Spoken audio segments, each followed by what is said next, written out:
Good morning, everyone. Welcome.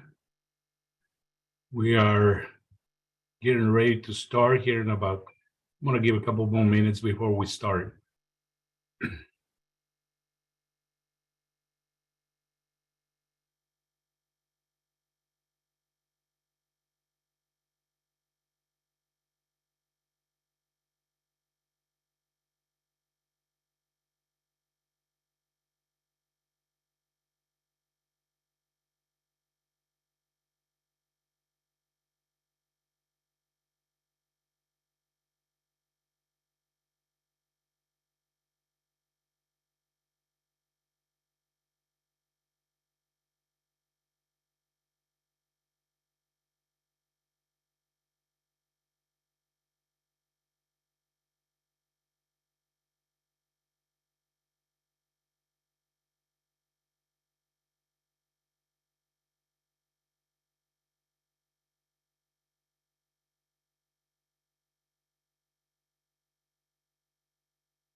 All right. Good morning, everyone.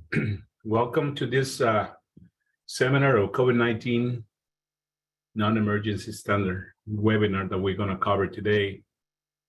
This is one of our favorite topics, right? Something new that we haven't heard anything about COVID-19. Anyway, so we're going to cover part of the regulations and the new updates that we have that we received recently. So as always, all the trainings we have, we got a webinar disclaimer, which says during a live webinar or online live educational session, participants view that the speaker's computer screen that they can form their own computers. It's a note. Long distance charges may apply if you opt to listen to the audio portion of a webinar via telephone. There is no charge to participate using the audio system on your computer. The AgSafe board of directors reserves the right to impose limitations on the participation of members, employees, sponsors, or participants on any AgSafe webinar as a result of a conduct or the manner of mode of participation, which is unlawful, offensive, objectively, or contrary to AgSafe's mission and values. Such limitations can include, but are not limited to, rejection of a members, employees, participants, sponsor, or guests, or other reasonable methods that are consistent with the policy, including refusal of participation where deemed in the best interest of AgSafe or its members or guests. Failure to comply with all written and verbal instructions provided by AgSafe staff, volunteers, and/or representatives before, during, or after the webinar may result in action by AgSafe, included but not limited to a non-issuance of participant registrations, fees, refunds, or non-issuance of certificates of participation. This content of today's webinar is based on publicly available information, and such information is subject to change without notice, may be incomplete or condensed, except for what otherwise indicated. The information provided is based on matters as they exist as the day of this presentation. Such information is provided as a general information on the topics presented. Nothing presented today constitutes a legal advice or opinion to participants or other attending or reviewing this material, and it is not a substitute for professional services. Every situation is different and subject to legislative activity and administrative or judicial changes in the law, you should also note that the views or opinions expressed by the presenters do not necessarily reflect the views or opinions of AgSafe. Okay, well, that was my legal spiel there. And with that, we're going to cover these are what we're going to try to cover in this webinar. We're going to review the current COVID-19 testing passive requirements, review the employer's responsibilities for COVID-19, the update version of COVID-19 for non-emergency standards, and review of some key definitions, update on sick pay supplemental leave, and indoor ventilation requirements. So as we go along, if you have any questions or need to clarify something, you can use the chat and we can cover that, or hopefully if you want to mute your phone, we can do that as well. But prefer the chat, that way we don't clutter the computer. So one question said, will a copy of the slides be made available to participants? This webinar is being recorded, and yes, you'll have access to that information.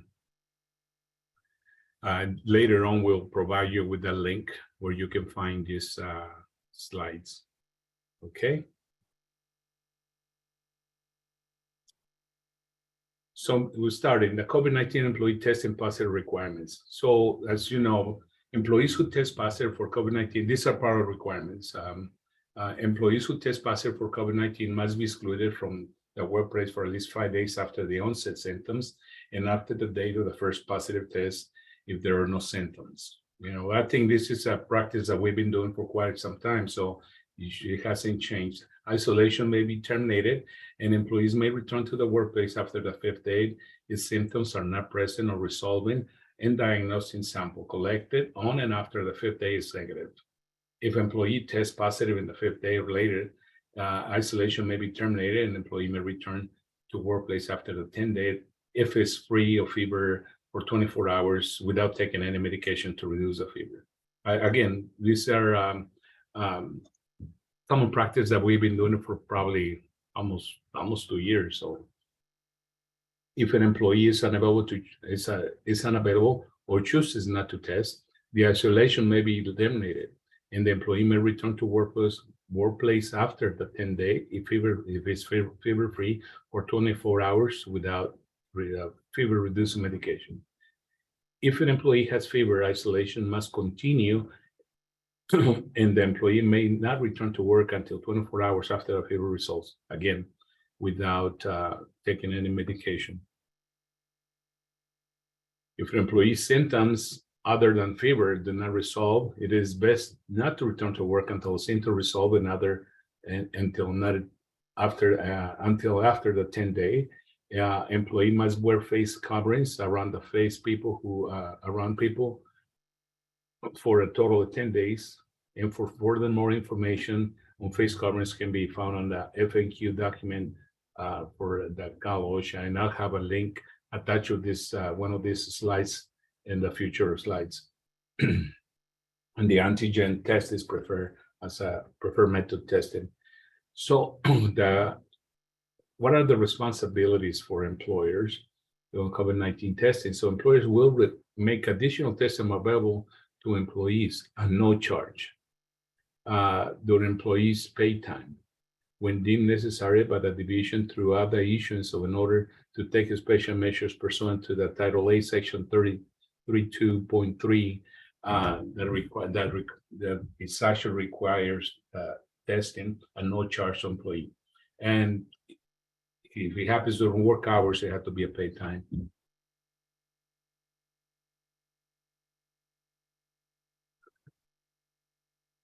So the employer will continue to comply with all applicable provisions in the Section 3205 and must also do the following. Employees in the exposed group shall wear face coverings when indoors or when outdoors and within 6 feet of each other, unless the exceptions apply under the Section 3205. Employers shall give employees and exposed group notice of their right to request a respirator for volunteer use under this section. And this was one of the most confusing parts when we started applying these requirements. People were kind of confusing. Should I stay home? Should I stay working? Should I wear a mask? Who should be wearing masks? And it was a total mess, you know. We always emphasize the fact that the people that had with the symptoms to cover themselves, and everybody else, if volunteer, if they want to expose themselves, they can wear a mask as well. So that this new, well, not new, but this subdivision of the law says, you know, if the employees request you as an employer to provide in the mask, you should do it free of charge as well. Employers should consider whether and implement a physical distancing or at least 6 feet between individuals. So when physical distance of 6 feet is not feasible, what is that much distance as possible? So, you know, for some places, the space was very limited. So how can you provide safe distance? 6 feet, it was somewhat the rule, but I mean, I've visited some places where 6 spaces, with almost half of the room that they had in there. So how that changed, or how would you implement for you? Most of the people said, you know, as much as possible, as much room as possible, as long as they're wearing masks, you know, that was okay. So part of the responsibilities as well is the investigation to review and correct all the hazards of COVID-19. The employer shall immediately conduct a review of potential relevant COVID-19 policies, procedures, and controls, and implement the necessary changes to prevent further spread of the COVID-19. The investigation and review will be documented, and it should include an investigation of a new or undiminished COVID-19 hazards, including employer leave policies. So you, as you all know, we have to have a policy now, and an addendum to your IPP. So it should have a policies and practices whether employees are encouraged to stay home when sick, and employer COVID-19 testing policies. Is there insufficient outside air or insufficient filtration on the lack of physical distances? So if you don't have the distance, enough distance to keep everybody distance, you're supposed to have some sort of air circulation in your place, whether it's outside air or indoor filtration. I had a question there said, this only applies to employees, excuse me. This only applies to employees in the exposed group if they are asymptomatic and continue to come to work, correct? Yes. Yes, that is correct.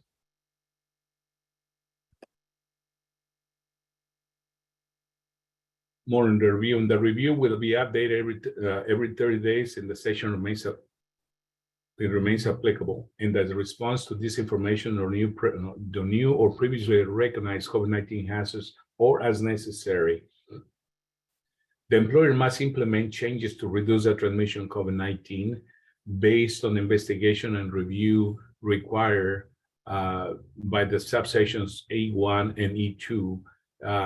The employer shall consider moving indoor tasks to outdoors and having them perform remotely, increasing the supply of outdoor air when the workers perform indoors, improve the filtration, increase the physical distance as much as possible. It requires respiratory protection in accordance to the section 5144 and other applicable controls. So it's pretty much what we have been doing. Again, mentioned earlier, you know, you had to, if you're limited in space, you have to look at your options, what you have as an increased airflow from the outside into the building, if that's the case.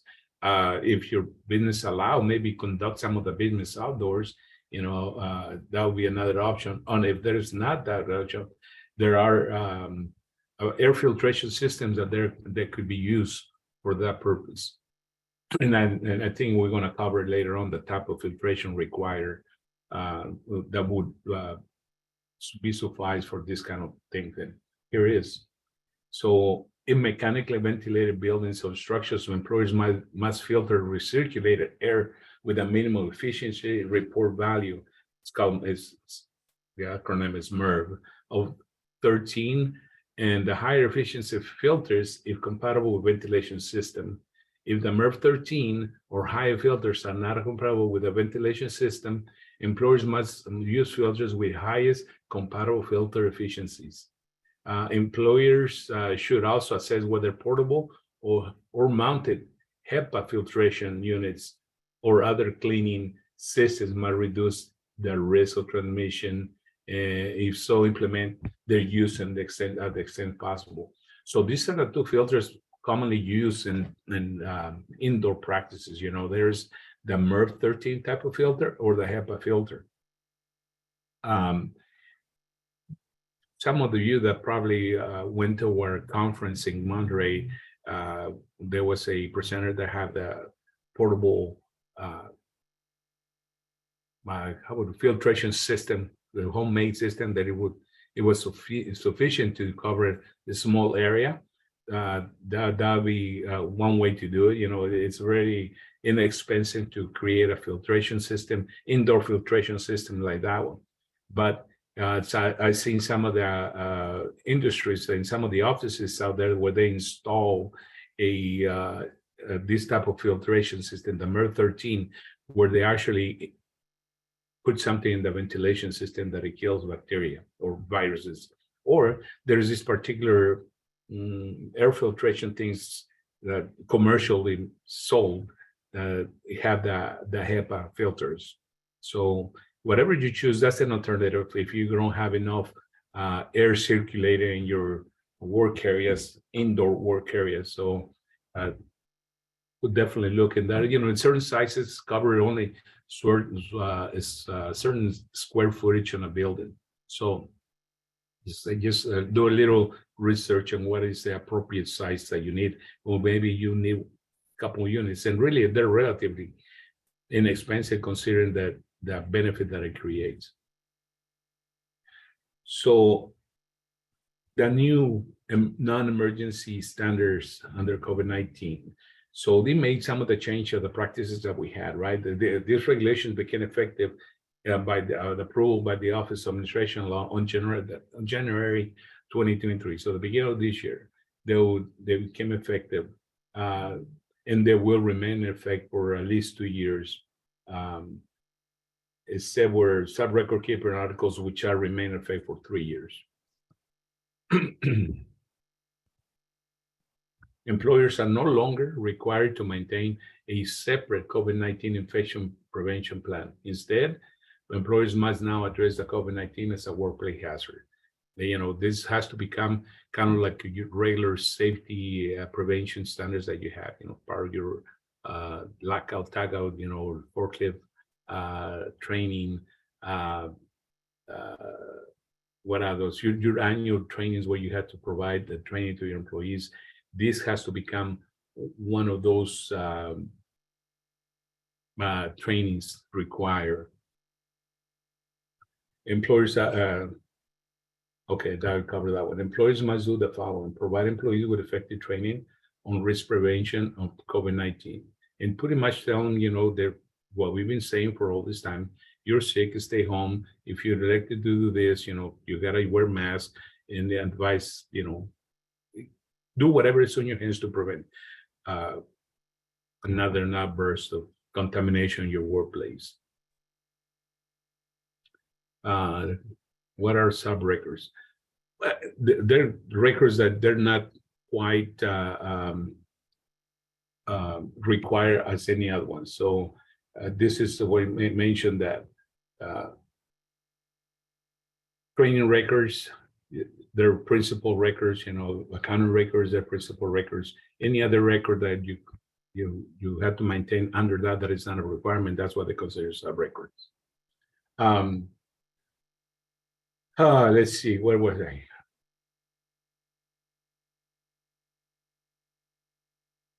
Employers must do the following: provide employee records of safety training and risk prevention, provide face coverings when required by the Department of Health,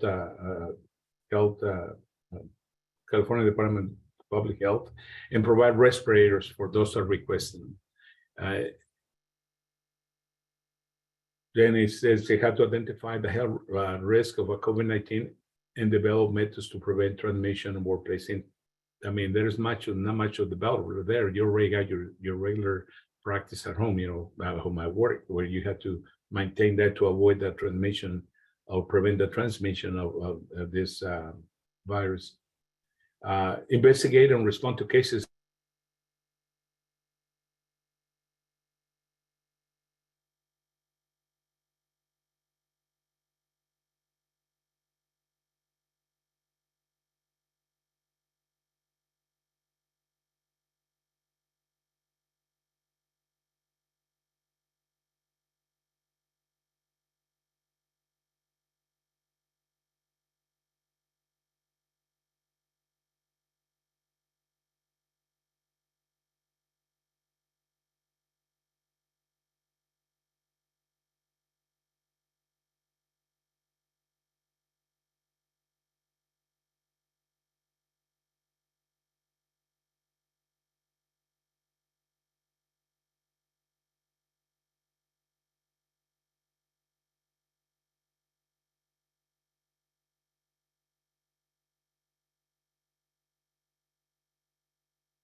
I'm sorry.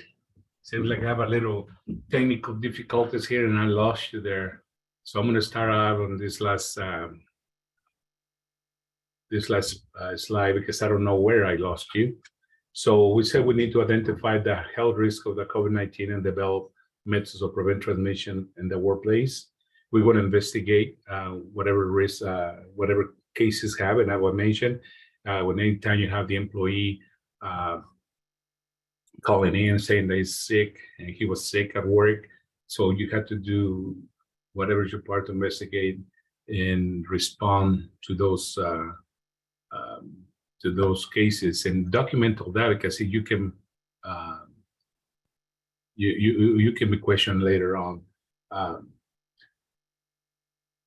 Then you have to make testing available at no cost to employees, including all employees in the exposed group during the outbreak and the major outbreak.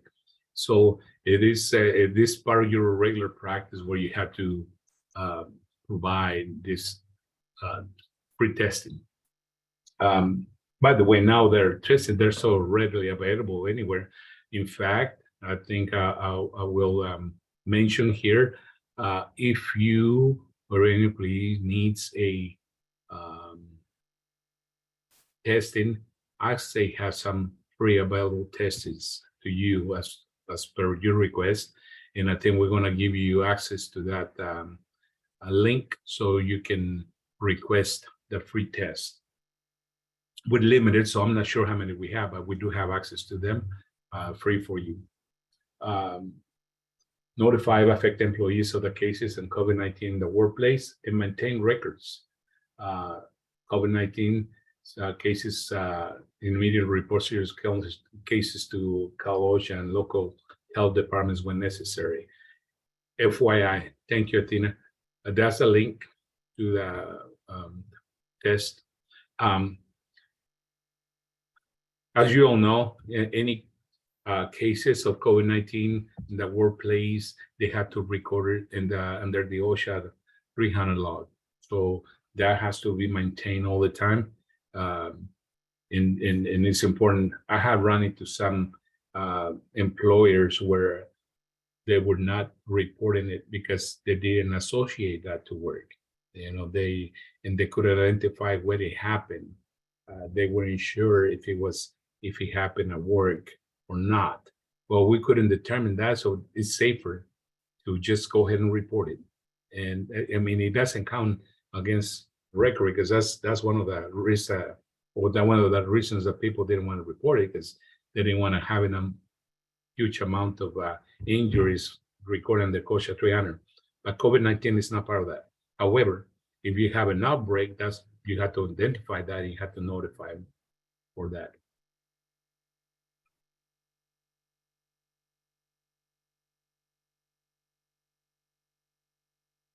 Employers are now required to report major outbreaks to Cal OSHA. We mentioned that.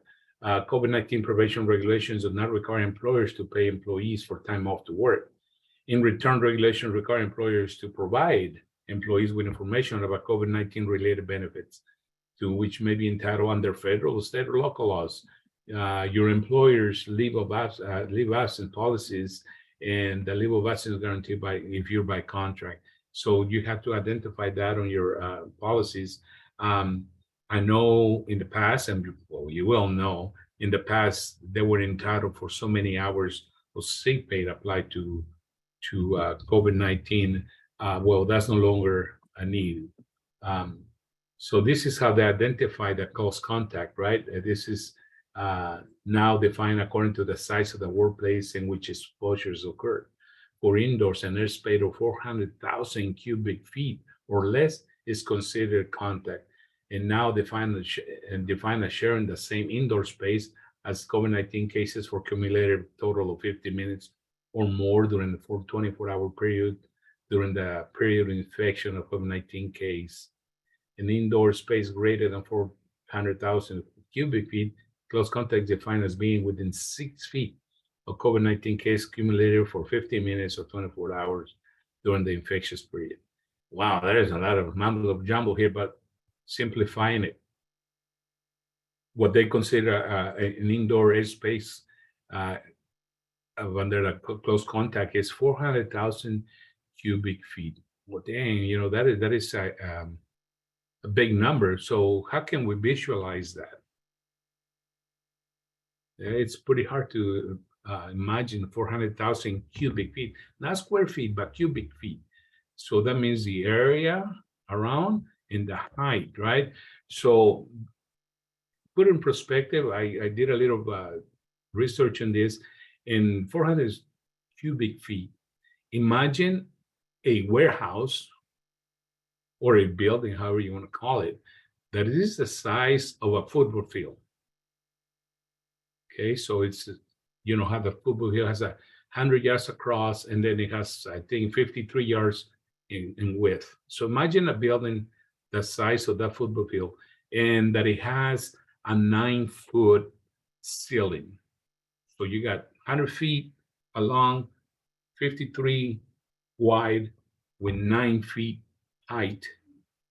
That is roughly about 400,000 square feet. So if somebody's contaminated there and working that, they work there for 15 minutes in the last 24 hours, everybody that worked there is considered to be in close contact with that person. So therefore, you got to notify all these people that there was a close contact in the workplace, divided that way. So that is how they defined it. You know, 400,000 cubic feet. Again, to visualize is roughly the size of a football field, 100 yards by 53 by 9 feet tall. So it is a lot of big rooms, and yet not big enough because they consider that a close contact. All right. Again, now another definition, the exposed group.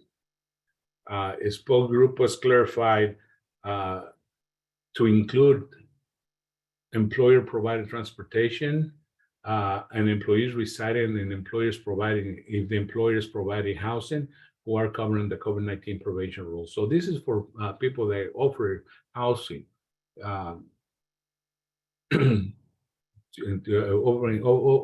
offer housing to employees, or you transport employees, you know, that, I don't know, because I can imagine like in a bus, moving around people in the bus. So that's what is considered there under the exposed group. So the supplemental paid sick leave under California, and California's 2022 COVID supplemental paid sick leave expired in December 31st, 2022. So in the past, the hours that were mentioned earlier that were required to pay for sick under this COVID-19 rule is no longer effective. It expired in December of 2022. So it's important not to note to the workers who took sick pay on those days through December 31st, it could have continued to take the leave they had, even if the entitlement was extended to beyond December 31st. So, for example, the employee who developed symptoms and it was advised to self-isolate on December 28th, which is still effective under this rule, could have continued to use the sick pay afterwards. That would be entitled, even if the isolation was required to extend it through January 2023. So, the paid, even though expired on the 31st, if this employee was sick on the 28th and the leave extended, I don't know, let's say January 10 or 15, the pay will still apply to that pay, even though it expired on the 31st. Okay.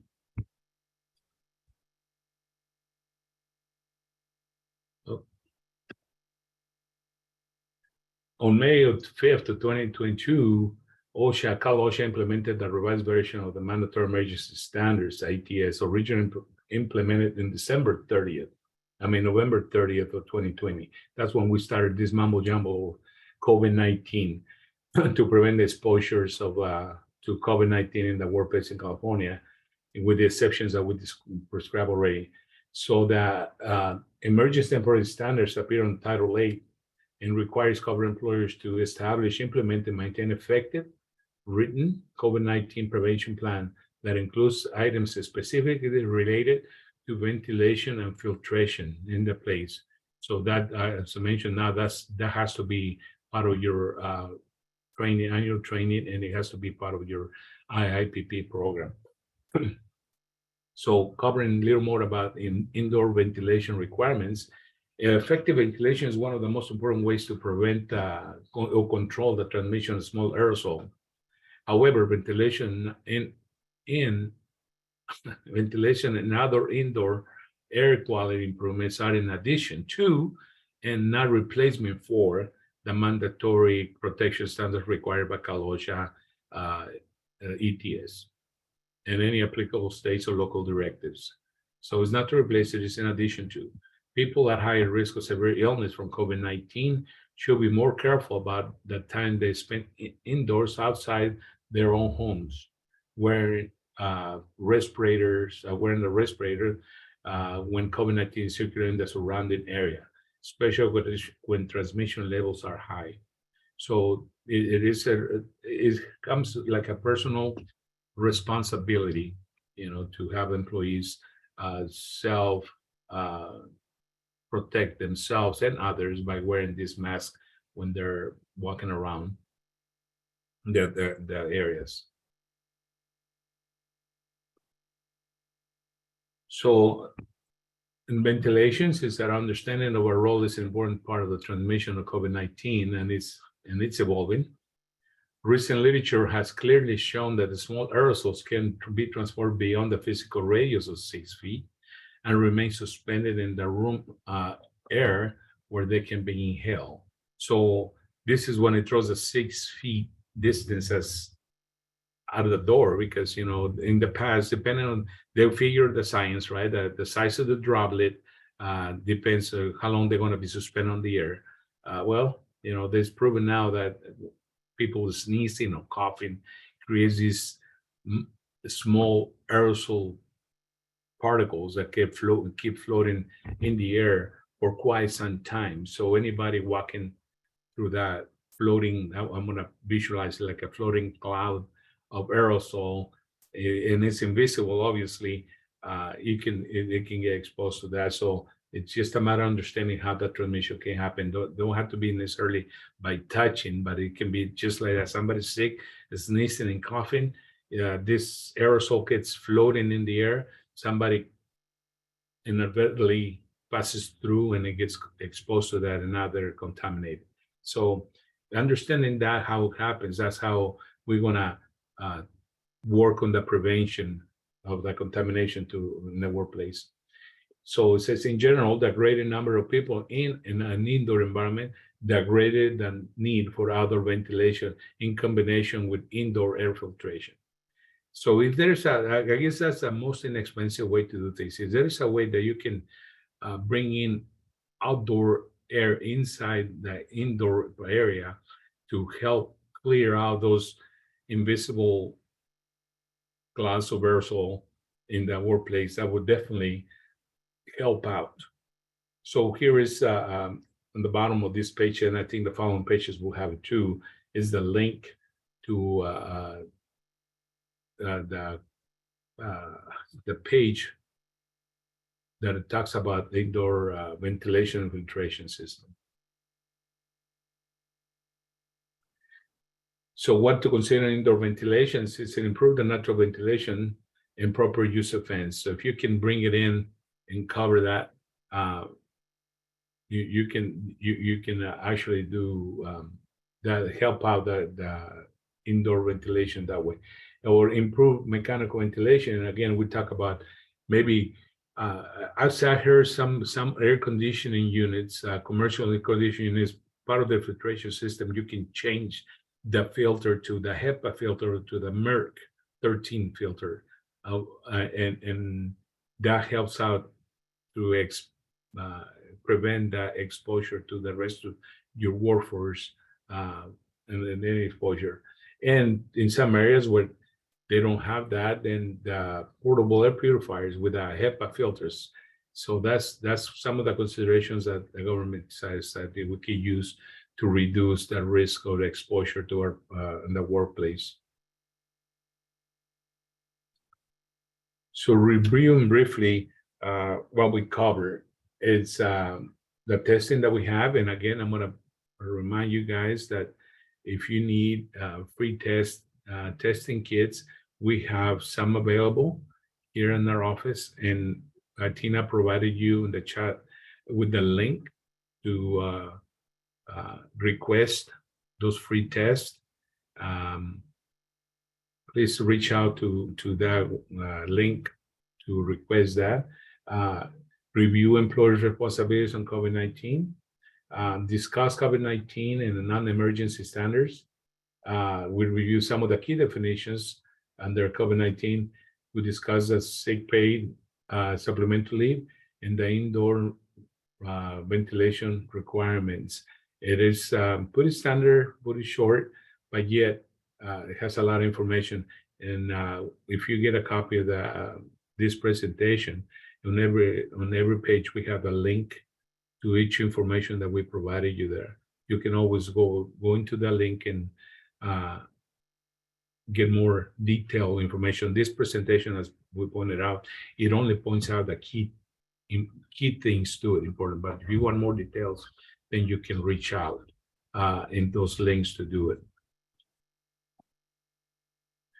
These are part of the resources that we use to get information provided to you.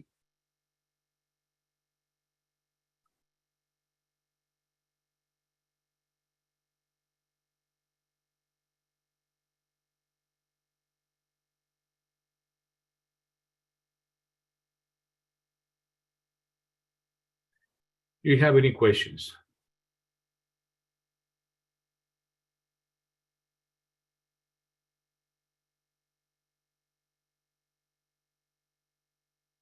Question is, should HEPA filters be changed more often for COVID than the manufacturer recommends on normal circumstances and normal conditions? Yeah, well, obviously, you know, if you got the outbreak of several people getting sick at the same time and you want to circulate, clean their air, and you want to dispose of those filters more often, but normally they have a lifespan. So stick with that. And like I said, unless you have a really strong outbreak, then do it more often. You know, I think you change it like every 30 days or so. If you got something, an outbreak, you can change it like every 2 weeks or so. Or sooner, depending, it's up to you how you do it, but yeah, they should be changed.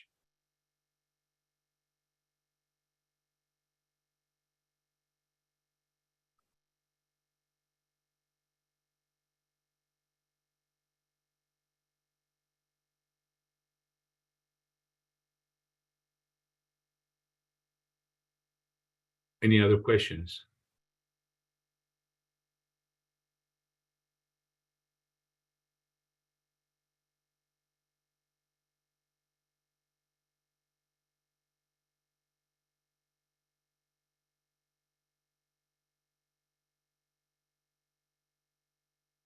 Thank you, Kelly. Yeah, I mean, it's information that we've probably been practicing normally, but now we got the standards and everything that it had changed just to reinforce of what we're probably already doing.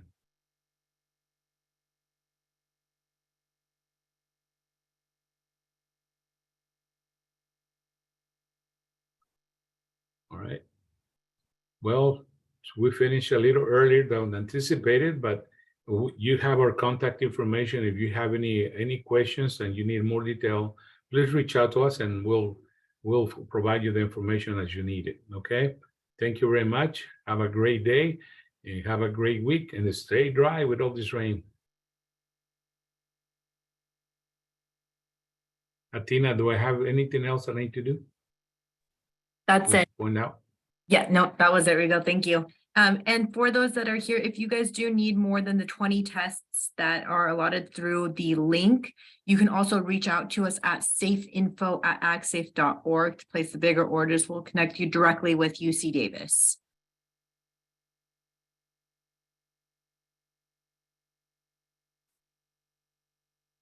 Nothing. All right, ladies and gentlemen, thank you very much. I appreciate your. What's the email? Oh, there you go. Thank you.